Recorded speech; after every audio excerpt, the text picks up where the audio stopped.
All right, I am on site. Drywall is complete, and we have the final coat of joint compound applied. You can see the grayish areas there.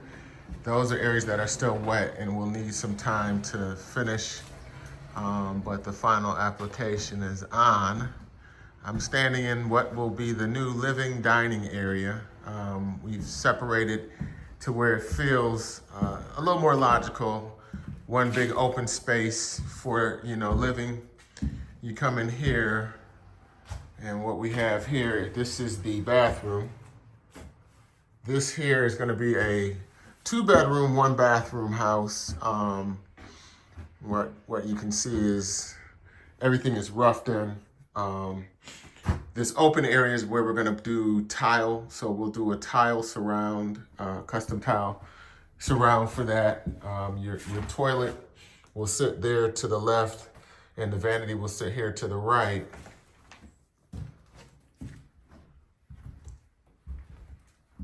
This is your first of 2 bedrooms. Up here at the front again, you can see the darker color on the joint compound. That's essentially the areas where it just hasn't had time to finish drying yet. Drywall crew just finished up, and it's gonna take a couple days just because we don't have any heat source. It'll naturally probably take 1 or 2 days to work out. What we're gonna have here in the hallway is gonna be your linen closet. So the taller space will probably set up as a linen closet with some shelving. And what she's thinking she wants to do with the smaller cavity here, our mechanical contractor took it upon himself to unfortunately use a portion of the closet for his return. I was expecting that to actually be in the ceiling, but what's done is done. But we're gonna use this as kind of a utility closet on the back side of the kitchen. With the kitchen now being complete, the setup will be refrigerator on the edge. Then next to it, we'll have the stove. We'll have a corner cabinet. And then over here, we'll have the sink.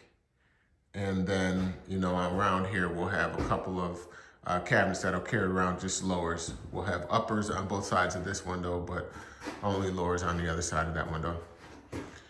Over here, you've got your second bedroom, which is going to be the primary bedroom. It's a much larger space than the other bedroom, and they've both got a similar size closet. So it'll feel good for the homeowner when they're inside living in this space. You can put a king in between those 2 windows and still have adequate space if you wanted to add anything else, like a couple dressers, nightstands, whatever. We came back and chose to install a pantry here. So the old house didn't have an actual pantry, but we built out a pantry on this new design. Back here is where you're gonna find your laundry / mechanical room, the hot water heater, the electrical panel will all be back in this area of the house. And that's where we are now. We're gonna get ready to start doing the trim, doors, cabinets. Probably get the cabinets ordered here beginning of next week. Get the carpenters ready to get inside just as soon as we get our primer coat on the walls. And then we'll get to installing cabinets, doors, trim, start looking at doing the floors. That's gonna be the last step in the process once we've got everything else worked out. There's a couple of areas where we may do some floor leveler just the way it naturally sits. I'm thinking I want to do a little floor leveler in a couple of areas that I don't exactly like to feel, but we're getting close to wrapping this one up. From drywall now, we're probably, 30 days from being complete. So that'll put us somewhere towards the end of March. The end of April. We're at the end of March now. But we're making good time.